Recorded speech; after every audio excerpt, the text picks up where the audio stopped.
کہانی سنو. اب جی سیفر ملوک شہزادہ جو تھا ایک مصر کا شہزادہ تھا. مصر کا بادشاہ تھا شاہ اسم کا بیٹا تھا, سیف اس کا نام تھا. اس نے جی خواب دیکھی ہے, خواب دے وچ اس جھیل کو بھی دیکھا اور بدر جمال پری کو بھی دیکھ لیا. تو صبح اٹھ کے اس نے اپنے باپ سے بتایا کہ اے باپ, میں نے رات کو ایک جھیل دیکھا اور پری کو دیکھا, پری پر عاشق ہو گیا, اب مجھے پری کیسے ملے گی؟ اس کے باپ نے بولا آپ کو تو پری نہیں مل سکتی, وہ ناری ہے, آپ خاکی ہیں, وہ آگ کی پیدائش ہے, آپ مٹی کی, آپ کو اور پری کا ملاپ نہیں ہو سکتا.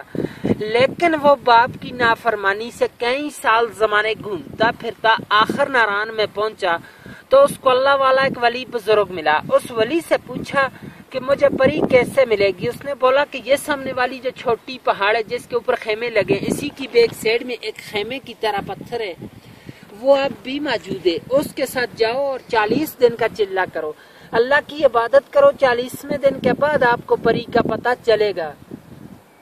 تو اس نے جا کر اس پہاڑ کے اوپر 40 دن کا چلہ کیا, اللہ کی عبادت کی. 40ویں دن کے بعد 2 جنات اس کے قبضے میں آ گئے. ان جناتوں نے سلیمانی ٹوپی پہنا کے جھیل کے کنارے پر لے آئے. وہ کسی کو نظر نہیں آتا, اس کو سب کچھ نظر آتا ہے کیونکہ اس نے سلیمانی ٹوپی پہنی ہے.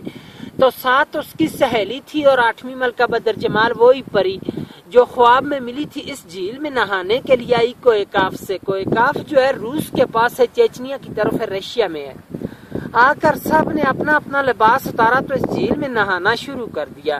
بدر جمال کا لباس جو تھا وہ جنہوں نے اٹھا کے شہزادے کو دے دیا, شہزادے نے اپنے قبضے میں کر لیا. دوسری سہیلیاں لباس پہن کر چلا گئی تو بدر جمال اکیلی رہ گئی, وہ جا نہیں سکتی تھی. شہزادے نے اس کو اپنی چادر پہنا کر نیچے ناران کی طرف لے گیا, پر جو تھے وہ چھپا لیے. جب ناران میں پہنچا تو دوسری سہیلیوں نے جا کے دیو سفید کو بتایا. دیو سفید جو تھا پری کا عاشق مزاد مالک تھا کہ پری ہم سے جدا ہو گئی ہے, پتہ نہیں یہ جھیل کے اندر ڈوب کے مر گئی یا کسی چیز نے کھا لی. باہر کی بات نہیں بتائی کہ شہزادہ لے گیا. دیو نے آ کر غصے کے ساتھ اپنی ایڑی لگا کر وہاں سے سارے جھیل کو توڑ دیا, خارج کر دیا کہ شاید میری پری کا پتہ چلے. تو پہلے یہ آگے سے سارا بند ہی بند تھا, بہت بڑا ایک تیلاب جھیل تھا اور چھوٹی گروڈی کے ساتھ جو گیپ جا رہا ہے, یہاں سے پانی کا راستہ جاتا تھا. ادھر سے جاتا تھا. دیو نے وہاں سے توڑ دیا. طوفان گیا ناران کے پاس تو پری اور شہزادے دونوں نے دعا مانگی کہ اللہ میں بچا. طوفان آ گیا, اللہ کی قدرت سے ایک سرنگ بن گیا. دائیں سائڈ سے بھی طوفان گزر گیا اور بائیں سائڈ سے بھی. پری اور شہزادہ دونوں بچ گئے. سرنگ اب بھی موجود ہے ناران میں. سے فرمالو کو سے 5 منٹ کا راستہ ہے, جا کر دیکھ سکتے ہیں. اور دیو نے غصے کے ساتھ یہاں سے ایک اور چھلانگ لگائی تو دیو صحیح میں لگا, دیو کا سانس چلا گیا پری کے صدمے سے. اسی سرنگ سے پری کو لے کر شہزادہ شیر مصر کو چلا گیا. شہزادے کا نام تھا جی سیف ملوک. تاں کہتے ہیں کہ یہاں دونوں کی ملاقات ہوئی ہے, اس لیے اس جھیل کا نام مشہور کیتے سیفر ملوک جھیل, اور اس کی داستان بنی ہے. پھر اس پہ لوگ آنے شروع ہوئے. اس وقت انسان کی آبادی نہیں تھی, کو کافی پرستان تھا, پریوں کا دیس تھا.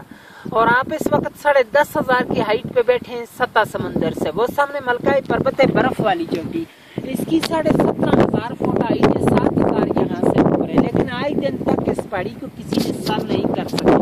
اس کے اندر سونے کی معیشت پوری عبادت کرتی ہیں, جو بندہ چاہتے ہیں اس کو گرا دیتی ہیں. 98 کا واقعہ راشد بٹ لاہور کا ایک بندہ تھا. وہ کہتا تھا کہ میں نے اس پہاڑ کو سر کرنا ہے.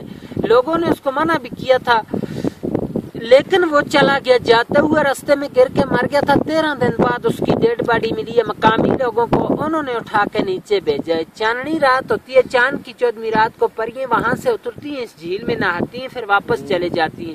لیکن ان لوگوں کو نظر آتی ہیں جو چلے گزار یا عبادت گزار بندہ. عام بندہ یہی دیکھ سکتے کہ ان پہاڑوں کا عکس اس میں آ جاتے ہیں. بہت ہی خوبصورتی ہوتی ہے, لوگ آتے نظارے کرتے ہیں. اور آج دن تک جھیل کی گہرائی کا اندازہ بھی کسی نے نہیں لے سکتے. ایک انگریز آیا تھا, اس نے 5 من رسی لائی تھی. اس وقت گاڑیاں وہاں پر نہیں آتی تھی خچروں پہ. آگے 10 کلو کا لوہا بن کے اس کے درمیان میں ڈالتے رہے. رسی چلتے چلتے ختم ہو چکی, لیکن اس کی گہرائی کا اندازہ نہیں لے سکیا. 5.5 کلومیٹر ارد گرد ہے, 600 کنال رقبے میں یہ سارا جھیل ہے. اس کی گہرائی کا کوئی اندازہ نہیں ہے. اسٹوری ختم. سر